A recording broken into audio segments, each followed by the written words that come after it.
प्रदेश के प्रयागराज में माघ मेला 2026 को लेकर एक बड़ा विवाद सामने आया है। ज्योतिषपीठ के शंकराचार्य स्वामी अविमुक्तेश्वरानंद सरस्वती को लेकर प्रशासन और उनके समर्थकों के बीच तनाव की स्थिति बन गई। मामला मौनी अमावस्या के स्नान पर्व का है, जब भारी भीड़ के चलते संगमनोज इलाके को बेहद संवेदनशील घोषित किया गया था। प्रशासन ने साफ निर्देश दिए थे कि इस इलाके में किसी भी तरह के वाहन, पालकी या बग्गी की अनुमति नहीं होगी और सभी को पैदल ही जाना होगा। लेकिन स्वामी अविमुक्तेश्वरानंद पालकी से संगमनोज तक जाने की जिद पर अड़े रहे।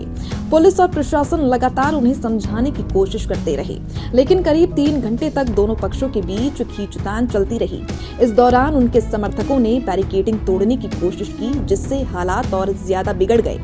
इस पूरे मामले के बाद प्रयागराज माघ मेला प्राधिकरण की ओर से स्वामी अविमुक्तेश्वरानंद को नोटिस जारी किया गया।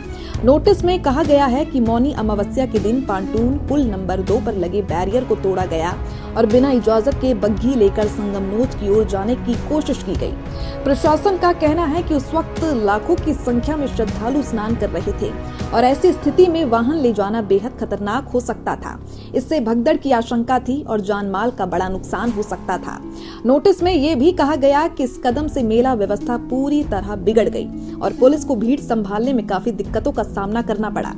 प्रशासन ने नोटिस में एक और गंभीर बात कही है। उसमें कहा गया है कि स्वामी अविमुक्तेश्वरानंद खुद को शंकराचार्य कहते हुए मेले में बोर्ड और होर्डिंग लगवा रही हैं, जबकि इस संबंध में सुप्रीम कोर्ट से रोक लगी हुई है। इसे अदालत की अवमानना की श्रेणी में बताया गया है। इसी आधार पर मेला प्राधिकरण ने चेतावनी दी है कि अगर 24 घंटे के भीतर संतोषजनक जवाब नहीं मिला तो उन्हें दी गई सरकारी जमीन और सुविधाएं रद्द की जा सकती हैं और भविष्य में माघ मेले में उनके प्रवेश पर अस्थायी रोक भी लगाई जा सकती है। ये नोटिस अब सोशल मीडिया पर तेजी से वायरल हो रहा है। वहीं दूसरी ओर स्वामी अविमुक्तेश्वरानंद की ओर से प्रशासन को जवाब भेजा गया है। उनके वकील के जरिए दाखिल जवाब में कहा गया है कि उनका पट्टाभिषेक पहले ही हो चुका था और प्रशासन जिन आदेशों का हवाला दे रहा है वो बात के हैं।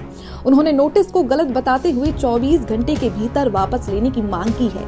साथ ही चेतावनी दी गई है कि अगर नोटिस वापस नहीं लिया गया तो कोर्ट में अवमानना याचिका समेत अन्य कानूनी कदम उठाए जाएंगे। फिलहाल ये विवाद और गहराता जा रहा है और सभी की निगाहें अब प्रशासन और शंकराचार्य पक्ष के अगले कदम पर टिकी हुई हैं।